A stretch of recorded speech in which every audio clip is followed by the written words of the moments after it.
உங்கள் கட்சியை சேர்ந்த பிடிஆர் இரு துருவங்களின் இது முடிஞ்சு போச்சுன்ட்டார். சகாப்தம் திமுக அதிமுக என்ற 2 சகாப்தங்கள் முடிவடைந்து விட்டது. விஜய் 35% ஓட்டு வாங்குவார்னு நான் கனவுல கூட நினைக்கல அப்படிங்கிறார்.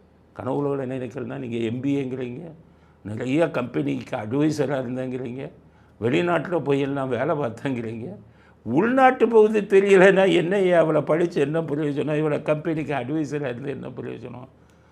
விஜய் 35% வருவார். நீங்கள் தோற்றுருவீங்கிறது நாங்கள் முதலே கணிச்சிருந்தோமே, உங்கள் தொகுதியெல்லாம் முதலே கணிச்சிருந்தோமே, உங்களால் கணிக்க முடியலையா? சரி இவ்வளவும் சொல்லிட்டு என்ன சொல்கிறாரு, இவங்க சகாப்தம் முடிஞ்சிட்டுன்னு அரசியலிருந்து ஓய்வு பெற போகிறேன்னாரு.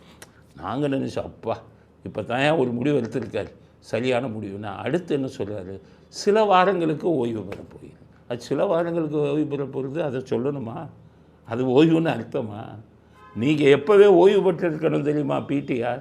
நீங்கள் சொன்னீங்களே 2 வருஷத்தில் இந்த உதயநிதியும் இந்த சபரீசனும் 30,000 கோடி சம்பாதிச்சிட்டாங்கன்னு சொன்னீங்களே. மனசாட்சி உள்ள மனிதராக இருந்தால் அன்னைக்கே தூக்கி போட்டு வந்திருக்கணும். என்னை அப்படி கொள்ளையடிக்கிறீங்க நாட்டு மக்கள் பணத்தை? உங்கள் கட்சியில் இருக்கிறது எனக்கு கேவலம், உங்கள் கட்சியில் மந்திரியாக இருக்கிறது கேவலம், அதை விட கேவலம் நிதியமைச்சராக இருக்கேன் பாருங்கள், அதை விட கேவலம்னு அன்னைக்கே நீங்கள் பதவியை தூக்கி எழுதியிருக்கணும். நீங்கள் என்ன பண்ணீங்க?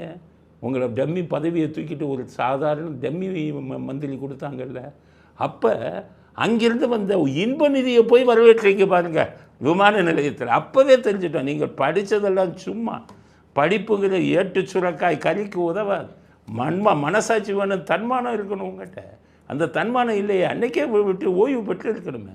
என்னென்ன வேலை பண்ணீங்க? இப்போ ஆட்சி இல்லைன்னொன்னே அதுவும் சில வாரங்கள் ஓய்வு எடுக்க. உங்களுக்கெல்லாம் நிரந்தர ஓய்வு கொடுக்கப்பட்டு விட்டது. திமுகவுக்கே சொல்கிறேன், உங்களுக்கு நிரந்தர ஓய்வு கொடுக்கப்பட்டு விட்டது. இது ஜெனரேஷன் மாறி போச்சு. இன்றைக்கி இருக்கக்கூடியவன் 13 வயசு பையன் அரசியலை தெரிஞ்சிட்டான். அவன் அரசியலை தெரிஞ்சால் நீங்கள் எல்லாம் காலி.